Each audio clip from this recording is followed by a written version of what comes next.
They said I'd always be the cheap one in the family. But what they didn't know was that I already had the keys to a $5.2 million mansion sitting in my purse. If you've ever been underestimated by your own family, stay till the end. Because this story is going to hit deep. And don't forget to like, share, and subscribe if you believe silence is the best revenge. Last Sunday, we were all sitting in the living room.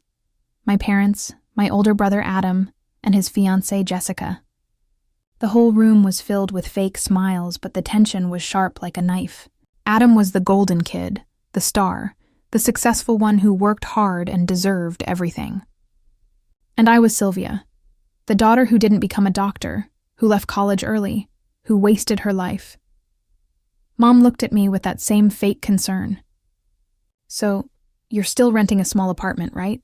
You should learn from your brother. Jessica giggled, flipping her perfect blonde hair. Oh yeah, Adam already has his dream house deal almost finalized. It's like $5 million, super exclusive. Only successful people can get in that neighborhood. Adam smirked. You should aim for something realistic first, Sylvia. Maybe a tiny condo? Don't embarrass yourself trying too big. Their voices echoed humiliation. It wasn't the first time. For years, they called my online work a joke, saying I'd never be stable, never be rich, never match Adam's success. I kept quiet. But inside me, a storm. Dad poured a drink and added, honestly, we're proud of you trying to survive, but you'll never reach Adam's level. Some people are born to win, some are born to follow. My heart punched against my ribs. They had no idea. They had never asked what I actually did. They never cared enough to know. They only assumed. Jessica smirked again. Maybe one day you'll get lucky with a boyfriend who buys you a house. Laughter filled the room. But while they mocked me, my phone buzzed silently in my pocket. A message from my realtor. Congratulations, Sylvia. The final wire is confirmed. Keys will be ready today. My fingers tightened around the purse where the glossy property folder sat. A $5.2 million house. Paid in cash. All mine. I lifted my eyes with a slow smile. Actually, I said, voice calm but shaking with power, I already bought a house too. Every laugh stopped instantly. Adam frowned. Wait, what did you say? I leaned forward, placing my purse on the table, ready to pull out the documents that would flip their world upside down. Adam's fiancée suddenly laughed, trying to kill the moment. Oh, please, Sylvia. Don't tell me you bought another one of those tiny rental units you call a business. I didn't react. I just smiled, the kind of smile that makes people nervous because they can't tell if you're bluffing or about to drop a bomb. Mom folded her arms. Sylvia, honey, no one's judging you. We just want you to be realistic. You can't compare yourself to Adam. He's been working with real money, real investors. You just sit on your laptop all day. Adam smirked, sipping his drink. Exactly. Some things are out of your league. That's not an insult. It's just reality. Reality? They had no idea what my reality looked like now.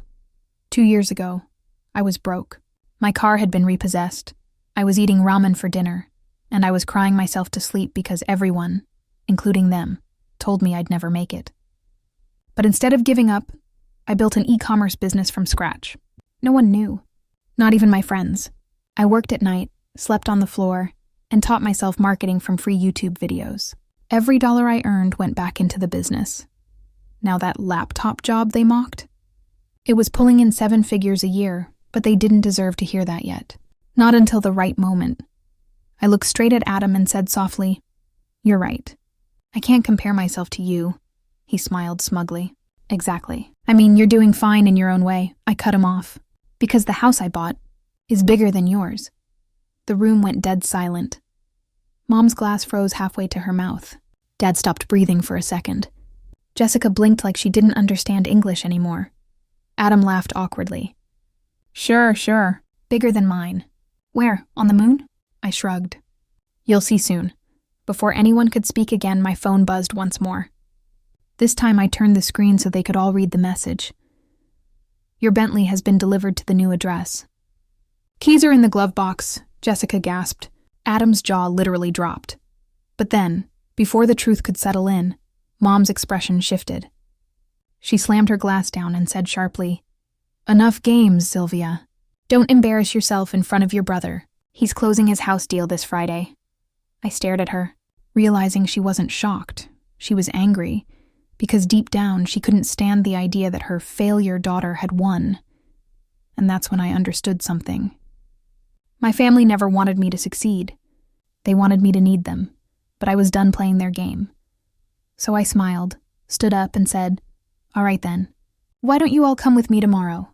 I'll show you my tiny rental unit." Jessica rolled her eyes. "Sure, why not?" "I could use a good laugh," Adam chuckled. "Fine, little sis. We'll come see your mansion. Just don't cry when we find out it's fake." I walked toward the door, heart thundering with quiet revenge. Because tomorrow, they'd see the truth, and I'd watch their pride burn to ashes. The next morning, the air felt different. It wasn't just another family visit. It was Judgment Day. Mom had already texted, "We're on our way. Don't be late." I smiled as I stepped out of my penthouse apartment, the tiny place they thought I rented. My chauffeur opened the car door, and I slid into the back seat of my new black Bentley, the same car they'd just seen in that text last night. As we drove toward the gated neighborhood, my heart pounded, but not from fear, from satisfaction. Every mile brought me closer to the moment they'd finally see who I'd become. When I reached the property, I stepped out first. The house stood like a silent victory. Tall, modern, glass walls reflecting sunlight, a curved driveway lined with imported palm trees. It wasn't just a house, it was a statement. Minutes later, I saw Adam's car approaching. His smug face appeared behind the wheel, with Jessica beside him snapping selfies, probably to post some rich life captions. Mom and Dad followed right behind them. Jessica stepped out first, squinting at the mansion. "Whose house is this? You said we were coming to see yours." I smiled calmly. "We are." Mom frowned, looking at the massive gate and the security camera scanning their car. "Sylvia, this joke has gone far enough. You don't have to lie to prove anything," Adam chuckled. "Yeah, come on. Just show us your real place before the actual owner kicks us out." Right then, the gate opened automatically, and the guard greeted me. "Morning, Miss Sylvia." "Welcome home." Their expressions froze, all four of them.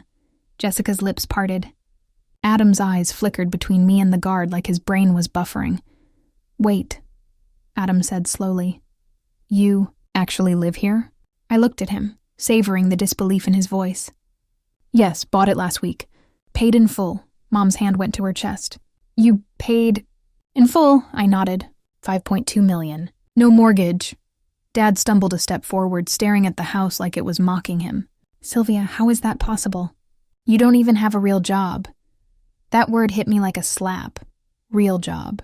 After years of staying up late, managing suppliers, dealing with investors, and building something out of nothing, they still didn't see it as real. I didn't argue. I just walked up the steps, pressed my fingerprint to the door scanner, and the door opened. "Come in." Inside, the marble floors gleamed. The chandelier above the hallway sparkled like a crown. There were framed certificates from Forbes and Entrepreneur magazine on the wall, proof of my silent grind. Jessica whispered, "Is this real?" Adam's voice cracked. What do you even do?" I turned slowly, letting every word cut deep. "Remember when you laughed that my online store was stupid? Well, that stupid store ships to 42 countries now. We hit 12 million in sales this year." Silence. You could hear their pride collapsing. Mom's lips trembled. "Sylvia, why didn't you tell us?" "Because," I said quietly, "you only listen when there's money involved." I looked at Adam, the brother who used to call me a failure. "You spent years trying to be better than me. But the truth is, you never looked at me, just down on me." He looked away, jaw tight, ego crumbling. But just as I thought the moment of victory had come, Jessica suddenly turned toward me and said something that made my stomach twist. "Wait, are you saying you bought this place from Everly Estates?" I frowned. "Yeah, why?" She exchanged a quick, panicked glance with Adam. Then she said quietly, "Because that's the same developer your brother just signed with. And there's been a problem with the property deeds." I froze. "What problem?" Adam's face turned pale. Sylvia, you might have just bought my house. For a second, the entire world went silent. The laughter, the pride, the revenge, everything froze in the air between us. I blinked, my mind racing. What do you mean? Your house? Adam's face turned red. I signed a deal with Everly Estates 2 weeks ago for this exact property. My realtor said it was under my name. Jessica stepped forward, clutching her phone. They must have double-listed it or something. There's no way you both bought the same house, Mom gasped. Oh my God. What's happening? But I stayed calm, too calm. I took out my phone, scrolled to my emails, and tapped the contract. Here, I said, showing the screen. My purchase was wired, approved, and finalized. In my name. Yesterday. Dad snatched the phone, squinting. His face went pale. Sylvia, this is legitimate. Adam's eyes widened in disbelief. That's impossible. I put down a deposit. The realtor confirmed. Deposit. I cut him off softly. You put a deposit. I paid the full amount. Jessica's mouth opened, but no words came out. I turned slowly, letting the weight of the truth hang in the air. You were bragging about buying this house, I said, my voice steady. But while you were still showing off your down payment, I closed the deal. Mom pressed her hands to her head. Oh, dear Lord. The house your father and I were so proud of belongs to Sylvia now. Adam looked like he might explode. You stole my dream, Sylvia. I met his glare with a calm smile. No, Adam, I earned it. You were too busy mocking me to notice that I was quietly outworking you. The words cut through him like glass. He looked around the grand living room, at the marble staircase, the chandelier, the luxury he thought would define his success, now all under my name. Jessica muttered under her breath. This can't be real. It is, I said. And don't worry, I'll let you visit sometimes. Maybe you can bring a housewarming gift. Mom looked broken, caught between shame and disbelief. Sylvia, we were wrong about you. I nodded slowly. You didn't believe in me when I had nothing. You laughed at my dreams, ignored my effort, and told me I'd never be like Adam. You were right about one thing. I'm not like him. I'm better. Silence filled the house. Only the faint hum of the air conditioning echoed through the hall, like the sound of karma settling into place. Adam clenched his jaw, his pride collapsing piece by piece. You think you've won? I looked around the mansion, the polished floors, the sunlight flooding through the glass walls, the symbol of every lonely night I'd worked through tears, and said softly, No, Adam. I didn't think I won. I just stopped playing your game and built my own. He had no reply. They all stood there, the same people who once mocked me, now trapped inside my victory. As they turned to leave, Jessica whispered something bitter to Adam, but I didn't care. I walked to the balcony, watching them drive away, the same way they once left me behind. The wind brushed against my face, and for the first time in years, I felt light. No more proving. No more begging for validation, just peace. I took out my phone, opened my business app, and smiled as the dashboard refreshed. Another, $180,000 in overnight sales. My reflection glimmered in the glass door behind me. The girl they once called a failure now owned everything they ever wanted, and that was the sweetest revenge of all.